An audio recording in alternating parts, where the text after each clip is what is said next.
Hey, welcome to a special H3 Live where we're talking about our ongoing series about our H3 HR Workplace Trends Report for 2026. Today's topic, the evolution of work models. Trish, this was a great topic to write about in our trends report.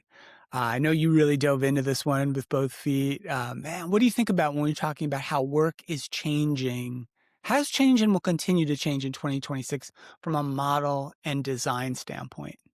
It's been an exciting few years, and I was really glad that we identified this as one of the main signals that organizations need to be thinking about.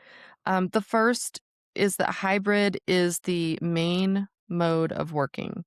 So we've moved from in office officially to a hybrid model in almost every organization, across the United States and into global. So that's really the big one. And I think that we have some things identified as well as some things that people and organizations need to be thinking about what that does to bring up that they can maybe change or maneuver differently than if everyone were working together. Yeah, I think so. After the pandemic, right? Massive experiments in the changing nature Mhm. of the design of work and how employees experience work, what they expect from work, what they were willing to tolerate from work. Right. And so now we've kind of hit that kind of plateau, I guess I'd say. And Mhm. now organizations are really still struggling with, okay, this is the new design of work. This is the new model. How do we make the most out of it? How do we get the most out of our people? How do we support our people? How do we continue to build our culture and build that DNA that makes our organization great in this new world and in this new model? Yeah.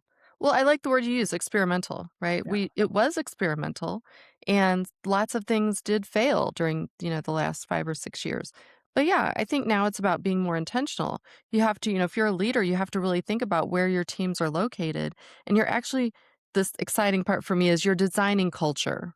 Really is what you're doing. You're not just assuming, oh, everyone's going to show up in one certain centralized location and things are just going to fall into place. You have to really be mindful about it. But to me, that's also really exciting for leaders because it gets to work some of your creative side of your brain in figuring things out in a way differently than maybe you were brought up in your career. So, Mhm. super exciting, I think.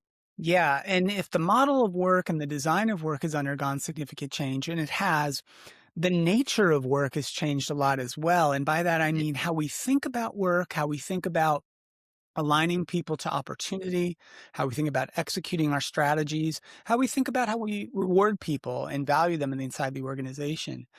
And it's no secret, right? We're not breaking brand new territory by saying many more organizations have adopted an approach that relies on skills, capabilities, demonstrated abilities, and non-traditional paths to acquire credentials, right? Right. But it just because people have talked about it for a while doesn't mean it's not happening.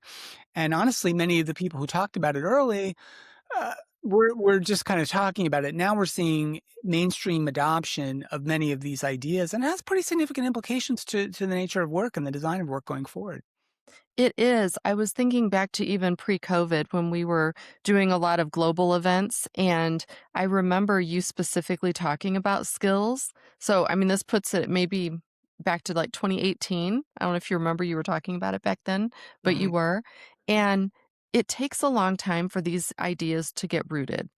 And you're right. We are finally at a point where as the younger generation is now moving into these roles, it's not so important about what your job description says. It's about what skills you have.